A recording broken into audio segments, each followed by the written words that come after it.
गोमती मैया का तट और सरजू मैया का तट। महाराज मनु शत्रुपा ने कल आपने प्रसंग श्रवण किया था। महाराज मनु और शत्रुपा ने तपस्या की नैमिषारण्य के में। आश्रम क्या है, कौन सा आश्रम है? बोले एक सुंदर शुभ आश्रम है, शांति निकेतन है। समीप में किसका तट है? बोले गोमती मैया का तट है। तो गोमती मैया के तट पर महाराज मनु ने तपस्या की, शत्रुपा जी ने तपस्या की। तो निर्गुण ब्रह्म सगुण बन करके वहां प्रकट हुआ।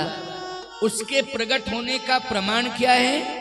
एक दोहे का प्रमाण है, नील सरोरुह नीलमणि नील नीरधर श्याम, लाजे तन शोभा निरखी, कोटि कोटि सतकाम। वो निर्गुण ब्रह्म सगुण बनकर के जन्म लेता है, अवतरण होता है उसका, जन्म नहीं अवतरण हुआ, अवतरण हुआ है। नील सरोरुह नीलमणि नील नीरधर श्याम, लाजे तन शोभा निरख, कोटि कोटि सत काम। तो परमात्मा वहां प्रकट हुआ। लेकिन एक बात आपको बताएं, कोई लीला नहीं की है उस परमात्मा ने गोमती के तट पर, केवल प्रकट हुआ है और वरदान देकर चला गया। बोलो चला गया कि नहीं? लेकिन संपूर्ण लीलाएं भगवान ने अगर की हैं निर्गुण ब्रह्म ने सगुण बन करके, तो सरजू के किनारे की है, सरजू के तट पर की हैं। बोलो की है ना? और सरजू के तट पर कौन सा वो धाम बसा हुआ है? बोले उस धाम का नाम है अयोध्या धाम। बोलिए अयोध्या धाम की। भगवान ये वरदान देकर चले गए कि महाराज मनु आपको अब अयोध्या का सम्राट बनना पड़ेगा। महाराज मनु ने कहा कि सम्राट बनना ये मेरे बस की बात नहीं है। अच्छा बोलो भाई, आप चाहते हो कि हम इस बार सामान्य परिवार में पैदा हुए, लेकिन वैभव की कमी रही, तो आप शायद भगवान से ये प्रार्थना करते होगे कि किसी उद्योगपति के यहाँ अगले बार में जन्म देना। लेकिन तुम्हारे कहने से क्या होता है, तुम्हारे सोचने से क्या होता है? तुमने जैसा कर्म किया होगा वैसा ही तुम्हें फल मिलेगा। बोलो मिलेगा कि नहीं? तुम्हारे मन के लड्डू खाने से कुछ भी होने वाला नहीं है। तुमने जैसा कर्म किया होगा, सत्कर्म किया होगा, तो याद रखना तुम जैसा चाह रहे हो वैसा ही हो जाएगा। लेकिन तुमने यदि अपने जीवन में सत्कर्म नहीं किया और मन के लड्डू खाते रहो, हम ऐसा हो जाएं, ऐसे हो जाएं, इस घर में पैदा हो, उस परिवार में पैदा हो जहाँ धन ही धन हो, सम्मान ही सम्मान हो, याद रखना ये भगवान के ऊपर डिपेंड करता है। किसके ऊपर? परमात्मा के ऊपर डिपेंड करता है। अच्छा बोलो भाई, मच्छर को सुमेर पर्वत पर चढ़ा दे वो, बोलो भाई ये उसके हाथ में है कि नहीं? ये उसके हाथ में है, याद रखना। मच्छर को भी वो इतनी ऊंचाई पर पहुंचा देगा जहां पर स्वयं ब्रह्मा बैठा हुआ है। बोलो भाई, उस ऊंचाई तक पहुंचा देगा, उसके हाथ में है। ब्रह्मा जहां बैठा हुआ है, परमात्मा चाहे तो मच्छर को भी वहां पहुंचा देगा, ये उसके हाथ में है। और याद रखना, ब्रह्मा को कहीं अभिमान हो जाए तो याद रखना ब्रह्मा को ऐसा भ्रमित कर दे कि लेने के देने पड़ जावे, है ना? इसलिए कहने का तात्पर्य मेरा ये है कि भगवान के हो जाओ और भगवान से ये कहो, प्रभु आप जैसा चाहो वैसा ही करना। आप जहां मुझे भेज दोगे मैं वहीं जाऊंगा, आप जहां मुझे रखोगे मैं वहीं रहूंगा। तो मनु जी ने कहा, प्रभु आप अयोध्या भेजोगे तो मैं जा पाऊंगा, नहीं मेरी हिम्मत नहीं है कि मैं अयोध्या का सम्राट बन जाऊं। वैसे तो अयोध्या जा सकता हूं, लेकिन सम्राट बन जाऊं ये आवश्यक नहीं। अच्छा एक बात बताओ, तुम्हारे बस में है तुम दिल्ली जा सकते हो, लेकिन तुम्हारे बस में है कि तुम राष्ट्रपति बन सकते हो? बोलो भाई। दिल्ली तो जा सकते हो और दिल्ली में रह भी सकते हो और जिंदगी भर दिल्ली में रह करके जीवन बिता सकते हो, लेकिन ये कन्फर्म नहीं है कि तुम राष्ट्रपति बन जाओ, तुम प्रधानमंत्री बन जाओ। याद रखना, लेकिन परमात्मा अगर चाहेगा तो तुम्हें दिल्ली भी नहीं जाना पड़ेगा, तुम्हारे गांव से ही वो परमात्मा बुला लेगा और राष्ट्रपति पद पर बिठा देगा। एक दिन वो समय आ जाएगा, लेकिन ईश्वराधीन, बोलो ईश्वराधीन है। आपको मालूम है उत्तर प्रदेश में एक ऐसे मुख्यमंत्री हुए राम, उनका नाम था राम प्रकाश गुप्त। बोलो भाई, राम प्रकाश गुप्त। आपने नाम अटल बिहारी, माननीय अटल बिहारी वाजपेयी जी प्रधानमंत्री थे। उत्तर प्रदेश में एक ऐसे मुख्यमंत्री बनाए गए, उनको पता ही नहीं था कि सुबह हमें मुख्यमंत्री पद पर बैठना पड़ेगा। रात्रि को वो सो गए, सुबह पता चला कि उनको बुला लिया गया और उनको मुख्यमंत्री पद पर पदस्थ किया गया। बोलो भाई, ये कृपा भगवान की मानी जाए। पता ही नहीं है, घर से उन्हें बुलाया गया और तत्काल बिना किसी इलेक्शन के सिलेक्शन हो गया। बोलो भाई, बिना किसी इलेक्शन के सिलेक्शन हो गया, तो इसको क्या मानोगे? बोलो भाई, मैं आपसे पूछना चाहता हूं सभी से, भगवान की कृपा, ये प्रारब्ध है कि नहीं? इसलिए भगवान चाहे तो सब कुछ हो सकता है, मन के लड्डू खाने से कुछ होने वाला नहीं है। तो आज महाराज मनु ने नेत्रों में आंसू भर के कहा कि यदि आप चाहोगे तभी मैं अयोध्या का सम्राट बन सकता हूं, वरना मेरे बस में तो नहीं है कि मैं अयोध्या का सम्राट बन जाऊं। भगवान ने कहा मैं ही तो भेज रहा हूं, इसलिए आप अयोध्या के सम्राट बनेंगे। आपका नाम भी मैं उद्घोषित कर रहा हूं, आपका नाम दशरथ होगा। और महारानी शत्रुपा से कहा कि आप अयोध्या की महारानी होंगी, आपका नाम कौशल्या होगा। ये मैं ही वचन दे रहा हूं। महाराज मनु ने कहा यदि आपने कह दिया है तो निश्चित रूप से सफल हो जाऊंगा मैं और आप, लेकिन आप शर्त ये, आप आओगे कि नहीं आओगे? भगवान ने कहा मैं आऊंगा भी और शिशु बन के आऊंगा, रहूंगा भी और शिशु लीला भी करूंगा और तुम्हारी गोद में बालक बन के बैठूंगा। और तुम्हारी गोद में बालक बन के ही नहीं बैठूंगा, बल्कि तुम्हारा हाथ पकड़ के सारी दुनिया को मैं चलाता हूं, लेकिन एक दिन आप मुझे चलाओगे, उंगली पकड़ के चलाओगे। इसलिए महाराज दशरथ ने उंगली पकड़कर राम को चलाया है। कहने का तात्पर्य मेरा यह है कि भगवान ने वचन दे दिया, और वचन दिया ही नहीं, वचन दिया ही नहीं, पालन भी किया है। अब आप जरा सुनिए, क्योंकि मैं विस्तार करने जा रहा हूं राम कथा का, लेकिन ध्यान पूर्वक आप श्रवण करना। कौन है वो दशरथ?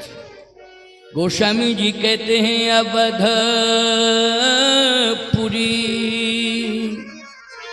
अवधपुरी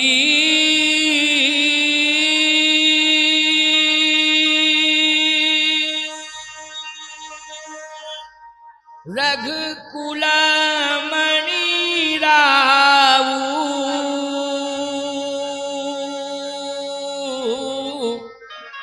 ओ वेद विदित तहि दशरथ नाऊ, धर्म धुरंधरा गुणानिधि ज्ञानी, ओ हृदय भगत मति सारंग पाणी। महाराज दशरथ वेद विदित ही दशरथ नाऊ, वेदो दशरथो नृपा। इतने बड़े ज्ञानी हैं, इतने बड़े ज्ञानी हैं कि इक्ष्वाकु वंश में, सूर वंश में, रघुवंश में ध्यानी राजा बहुत हुए हैं, लेकिन ज्ञानी और ध्यानी दोनों राज की विशेषता को लेकर के चक्रवर्ती सम्राट महाराज दशरथ। वैसे तो ध्यानी बहुत हुए हैं, इतनी साधना की है, इतनी साधना की है रघुवंश में, सूरवंश में, इक्ष्वाकु वंश में राजाओं ने, कि जैसे हरिश्चंद्र जी महाराज ने कितनी बड़ी साधना की, बोलो। अगर आज दुनिया में प्रमाण दिया जाता है, सत्यव्रती का प्रमाण और सत्य को जोड़ा जाता है, तो नाम हरिश्चंद्र का लिया जाता है। बोलो, लिया जाता है कि नहीं? जैसे कोई आदमी बात करता है तो लोग कहते हैं अच्छा तुम बहुत बड़े हरिश्चंद्र मत बनो, ज्यादा वैसी बातें कर रहे हो, ज्यादा हरिश्चंद्र बनने की जरूरत नहीं, हम तुमको जानते हैं कि क्या हो, लेकिन हरिश्चंद्र मत बनो। तो इसका मतलब है कि सत्य के साथ किसका नाम लिया जाता है? बोलो भाई, सत्य के साथ हरिश्चंद्र जी का नाम लिया जाता है। हरिश्चंद्र जी कहाँ के राजा थे? हरिश्चंद्र जी अयोध्या के राजा थे। महाराज दिलीप, गौ भक्ति में महाराज दिलीप का नाम आता है। बोलो, आता है कि नहीं? ऐसी गौ भक्ति कोई नहीं कर पाया जैसी गौ भक्ति महाराज दिलीप ने की है। तो याद रखना, ऐसे ऐसे ज्ञानी ध्यानी राजा हुए हैं, लेकिन महाराज श्री दशरथ को वेदो दशरथो नृपा, ये ज्ञानी ज्ञान श्रोमणी हो गए और भक्ति श्रोमण भी हो गए। केवल ज्ञान श्रोमण नहीं, भक्ति श्रोमण भी हो गए। प्रमाण क्या है? धर्म धुरंधर गुण निधि ज्ञानी, धर्म धुरंधर गुण निधि ज्ञानी, ओ हृदय भगत मति सारंग पानी। हृदय भगत मति सारंग पानी, हृदय में भक्ति है। और किसकी भक्ति है? कहे सारंग पानी की भक्ति है। सारंग पानी कहते हैं भगवान विष्णु को। भगवान विष्णु को सारंग पानी कहा जाता है। बोले, सारंग पानी की भक्ति करते हैं। मैं एक बात कहना चाहता हूं, सुनिए। ब्रह्म का प्रतिनिधित्व करते हैं भगवान विष्णु। बोले, कौन करते हैं? ब्रह्म का प्रतिनिधित्व भगवान विष्णु करते हैं। विष्णु की जो उपासना करेगा, एक दिन ब्रह्मानुभूति उसे अवश्य ही होगी। और एक बात आपको बता दें, जो विष्णु भगवान की उपासना करते हैं, भगवान नारायण की उपासना करते हैं, एक ना एक दिन ब्रह्म उनके सामने जरूर प्रकट होता है। अवश्य ही प्रकट होता है, किसी न किसी रूप में वो अवश्य आता है। क्योंकि ब्रह्म का प्रतिनिधित्व यदि कोई करता है तो वो विष्णु करता है। विष्णु देवता कौन है? वो विष्णु जैसा महान प्रभावशाली वह देव, जिसने स्वयं संपूर्ण सृष्टि के संचालन में अपनी अहम भूमिका का निर्वाह किया है। याद रखना, वो ब्रह्म का प्रतिनिधि है। प्यारे, सारंग पाणी की उपासना कर रहे हैं, क्योंकि इन्हीं के कृपा से, इन्हीं के प्रयास से, इन्हीं की कृपा से भगवान मुझे दर्शन देंगे। वो जिनको निर्गुण कहते हैं, वो सगुण रूप में दर्शन देंगे। अब उनके 3 पत्नियां हैं महाराज दशरथ के, कौशल्या, कैकेयी और सुमित्रा। ये 3 पत्नियां हैं। वैसे तो एक पत्नी व्रती व्यक्ति बहुत सम्मान को प्राप्त होता है। परिस्थिति अगर आ जाए, मान लीजिए कभी कभी ऐसी घटना घट जाती है कि विवाह तो हुआ, पत्नी आई, लेकिन समय के पहले ही वो दुनिया से चली गई। समय से पहले ही दुनिया से चली गई तो भाई वंश चलाने के लिए दूसरा विवाह कराया जाता है। परिवार के लोग भी दबाव देते हैं और नाते रिश्तेदार भी दबाव देते हैं कि नहीं, वंश चलाने के लिए तो आपको दूसरा विवाह करना पड़ेगा। लेकिन यहाँ दशरथ जी के तो 3 विवाह हुए हैं। बोलो भाई, हुए हैं ना 3 विवाह? इसमें शंका करने की आवश्यकता नहीं है। मैं बहुत स्पष्ट बोल रहा हूं। महाराज श्री दशरथ के जो 3 विवाह हुए हैं, कौशल्या, कैकेयी, सुमित्रा, पहले आपको ये समझना पड़ेगा कि कौशल्या है क्या। आपको ये भी समझना पड़ेगा कैकेयी क्या है। फिर आपको ये भी समझना पड़ेगा कि सुमित्रा क्या है। अब आपको आध्यात्म रामायण की ओर हम ले जा रहे हैं। आध्यात्म रामायण में इन तीनों महारानियों का वास्तविक परिचय दिया गया है और महाराज दशरथ का भी वास्तविक परिचय दिया गया है। आप सुनिए, महाराज दशरथ क्या हैं, कौशल्या क्या हैं, कैकेयी क्या हैं और सुमित्रा क्या है। अगर आप किसी ज्ञानी से पूछें, किसी विद्वान से पूछें, किसी वेद पाठी से पूछें कि वेद के मार्ग कितने हैं, तो वेद में 3 मार्ग हैं, याद रखना। 4 नहीं है, 5 नहीं है, 6 नहीं है। वेद के कितने मार्ग हैं? बोले वेद में भगवान ने 3 मार्गों को प्रकट किया है और 3 मार्गों का वर्णन किया है वेद भगवान ने। 3 मार्ग कौन कौन हैं जिनका वर्णन वेद भगवान ने किया है? और बोलो दशरथ जी ने इन तीनों का वर्णन किया है ना, कौशल्या, कैकेयी और सुमित्रा का, इन तीनों का वर्णन किया है। तो वेद भगवान ने किसका वर्णन किया है? बोले वेद भगवान ने 3 मार्गों का वर्णन किया है। बोले ज्ञान मार्ग, उपासना मार्ग और कर्म मार्ग। ज्ञान, कर्म और उपासना, ज्ञान मार्ग, कर्म मार्ग और उपासना मार्ग, इन 3 मार्गों का वर्णन वेद भगवान ने किया है। तो ये 3 मार्ग हैं कौशल्या, कैकेयी, सुमित्रा आध्यात्म रामायण के अनुसार। बोले दशरथ जी क्या हैं आध्यात्म रामायण के अनुसार? चक्रवर्ती सम्राट महाराज श्री दशरथ हैं। वेदो दशरथो नृपः, ये साक्षात वेद हैं दशरथ जी आध्यात्म रामायण। तो कौशल्या क्या है? बोले ज्ञान शक्तिश्च कौशल्या, ये ज्ञान मार्ग का वर्णन कर चुकी हैं, ज्ञान मार्ग का प्रतिनिधित्व कर रही हैं, इसलिए ज्ञान शक्तिश्च कौशल्या। तो सुमित्रा क्या है? सुमित्रो उपासनात्मिका, सुमित्रा जी उपासना है, इन्होंने उपासना मार्ग का वर्णन किया है। तो कैकेयी क्या है? बोले क्रिया शक्तिश्च कैकेयी, वेदो दशरथो नृपः, कैकेयी क्रिया है, इसने क्रिया, क्रिया मानी कर्म, कर्म मार्ग का प्रतिनिधित्व कौन कर रही है? कैकेयी कर रही है। उपासना मार्ग का प्रतिनिधित्व कौन कर रही है? सुमित्रा। और ज्ञान मार्ग का प्रतिनिधित्व कौन कर रही है? कहे कौशल्या। तो दशरथ जी क्या हैं? बोले वेद हैं। अब वेद ने बोलो 3 मार्गों का वर्णन किया कि नहीं किया? लोग कहते हैं कि 3 विवाह किए, 3 विवाह, वर्ण करना मानी विवाह ही होता है प्यारे, लेकिन उन्होंने वेद के जो 3 मार्ग हैं, वेद भगवान ने जो 3 मार्गों का वर्णन किया है, यही दशरथ जी महाराज का वास्तविक स्वरूप है कि स्वयं वेद हैं। कैकेयी, कौशल्या, सुमित्रा, ज्ञान, कर्म और उपासना, इन तीनों का वर्णन किया है, इसलिए 3 विवाह की चर्चा आती है। अच्छा बोलो भाई, जहां पर ज्ञान, भक्ति, उपासना ये तीनों होंगे, बोलो इसी मार्ग से चल के भगवान आएगा कि नहीं आएगा? बोलो आएगा कि नहीं? जैसे कल भीषण वर्षा हुई, इतनी वर्षा हुई कि इस पांडाल तक आने वाले संपूर्ण मार्ग प्रभावित हो गए। तो बोलो भाई, जब संपूर्ण रास्ते बंद हो गए तो कल इस पांडाल में कोई आ नहीं पाया। समझ गए हो कि नहीं? क्यों? मार्ग ही प्रभावित हो गए। और आज मार्ग बना दिया गया तो हम भी चल के आए और तुम भी चल के आए।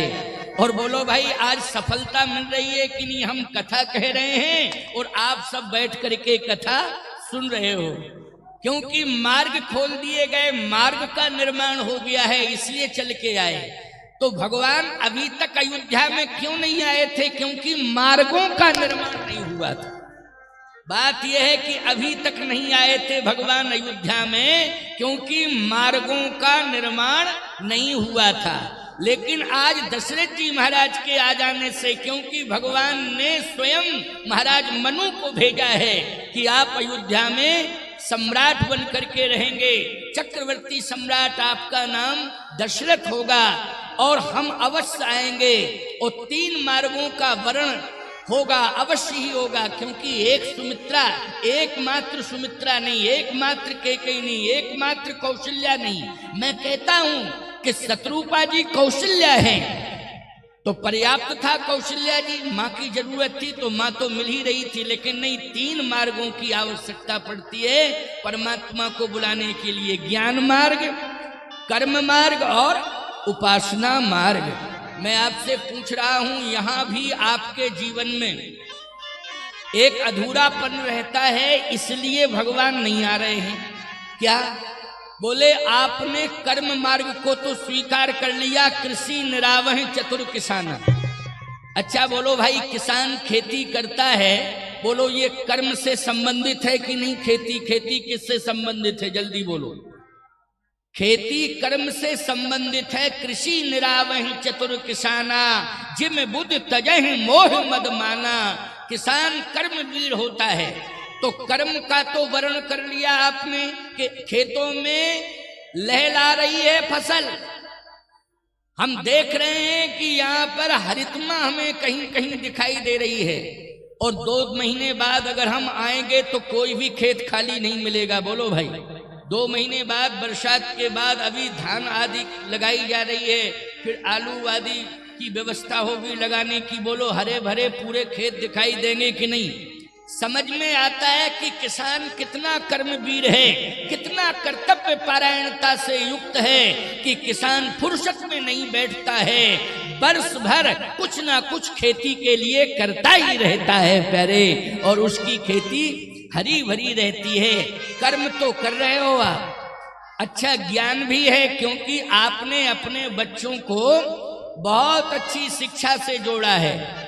निश्चित रूप से आपने अपने बच्चों को बुद्धिजीवी बनाने का संकल्प लिया है, तो जो बुद्धिजीवी बनाने में अग्रगामी सिद्ध हो रहा हो, ईमानदारी से बताओ, उसे भी हम बुद्धिमान ही कहेंगे, श्रेय देंगे कि तुम बहुत समझदार व्यक्ति हो, तुमने अपने बच्चों को पढ़ाया लिखाया है, और बच्चों को पढ़ा लिखा करके आज तुमने रोजगार भी दिला दिया है। बोलो भाई, बच्चे तुम्हारे बेरोजगार नहीं हैं, बच्चे बेरोजगारी से नहीं गुजर रहे हैं। कहीं ना कहीं सरकार अगर रोजगार नहीं दे पा रही है, तो कहीं ना कहीं प्राइवेट स्तर पर आप रोजगार व्यापार कुछ ना कुछ कर रहे हो। रोजगार से जुड़े हुए हो, भले ही आप कर्मचारी के रूप में, अधिकारी के रूप में सेवाएं दे रहे हो, लेकिन आपको रोजगार मिला कि नहीं मिला? बोलो भाई, रोजगार मिला। तो आपने ज्ञान मार्ग को भी स्वीकार कर लिया है, लेकिन सबसे ज्यादा कमी पड़ रही है उपासना मार्ग की। उपासना से कम जुड़ पा रहे हो प्यारे, ये बात बिल्कुल मैं सही कहूंगा और सच्ची कहूंगा। उपासना से कम जुड़ पा रहे हो, और अगर ज्ञान और कर्म के साथ तुम्हारे जीवन में उपासना जुड़ जाए तो तुम्हारे घर में संतान राम कृष्ण जैसी प्रकट होगी प्यारे, राम कृष्ण जैसी संतान आएगी। इसलिए उपासना आज श्री हाकिम सिंह त्यागी जी ने ये प्रयास करके, ये सुंदर राम कथा ज्ञान यज्ञ करके, बोलो सभी क्षेत्रवासियों को उपासना से जोड़ा कि नहीं जोड़ा? उपासना से जोड़ा है। इसलिए ज्ञान, कर्म और उपासना, इन तीनों का स्वरूप जो है आज इस देव कॉलेज ग्राउंड के बाहर हमें दिखाई दे रहा है।